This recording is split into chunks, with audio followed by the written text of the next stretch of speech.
కేవలం తెలుగుదేశం పార్టీ వాళ్ళ కోసమే వాళ్ళ పథకాలను కూడా అమలు చేస్తూ కొద్ది మందికే అందజేస్తూ నిన్న చూశాం కదా రైతులకు ఇచ్చినటువంటిది 13,500 జగన్ గారు ఇస్తే ఈరోజు 5,000 మాత్రమే ఈ ప్రభుత్వం ఇస్తా ఉంది. ఎంత మోసం. లాస్ట్ ఇయర్ లేదు, ఈ సంవత్సరం నుంచి వచ్చే సంవత్సరం అసలు ఇస్తారో చస్తారో కూడా ఎవరికీ తెలియదు.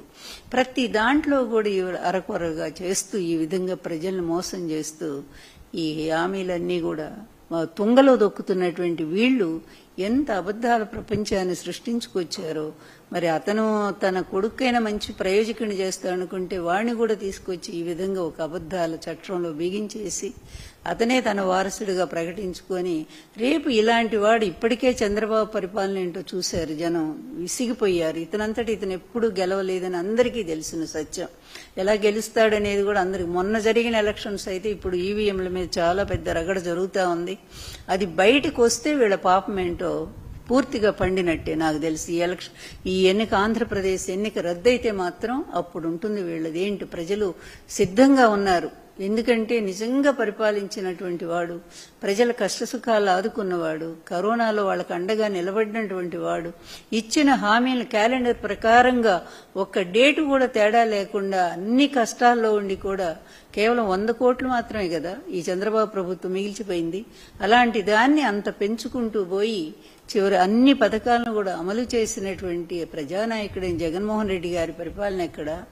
హామీలు ఇచ్చి ఎలక్షన్స్ ముందు అయిపోయిన తర్వాత వాటిని తుంగలో దొక్కి మరి ఈ విధంగా మోసం చేసేటువంటి చంద్రబాబు నాయుడు, ఇతను వారసుడిగా రాబోతున్నటువంటి లోకేష్ నాయుడు, లోకేష్ నాయుడు పరిపాలన ఇంకెంత అధ్వానంగా ఉంటుందో ప్రజలకు కూడా పూర్తిగా అర్థమైపోయింది. అందుకే ఎప్పుడు ఎలక్షన్ వస్తుందిరా బాబు అని దేవుడికి దండం పెట్టుకుంటున్నారు ప్రజలంతా కూడా.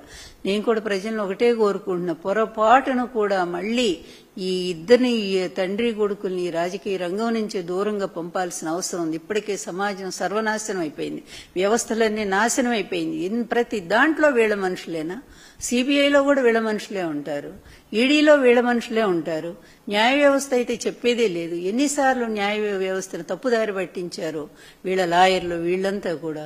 ఇలా డబ్బు సంపాదిస్తారు అక్రమంగా, ప్రజలను నోట్లో మట్టి కొడతారు. ఆ డబ్బు ద్వారానేమో వీళ్ళ పాపాలు గడుపుకోవడానికి ఈ విధంగా వ్యవస్థను తప్పుదారి పట్టిస్తూ ఉంటారు. సేమ్ అదే కదా ఇతని కొడుకు కూడా. రేపు వస్తే ఏం జరుగుతుంది? ఆంధ్ర రాష్ట్రం సర్వనాశనం అయిపోతుంది. అందుకే పొరపాటును కూడా మళ్లీ ఇద్దరు ఈ రాజకీయ జీవితంలో గానీ ఈ అధికారంలో కూడా రాకూడదు. ప్రజలందరూ కూడా మేలుకోవాలి.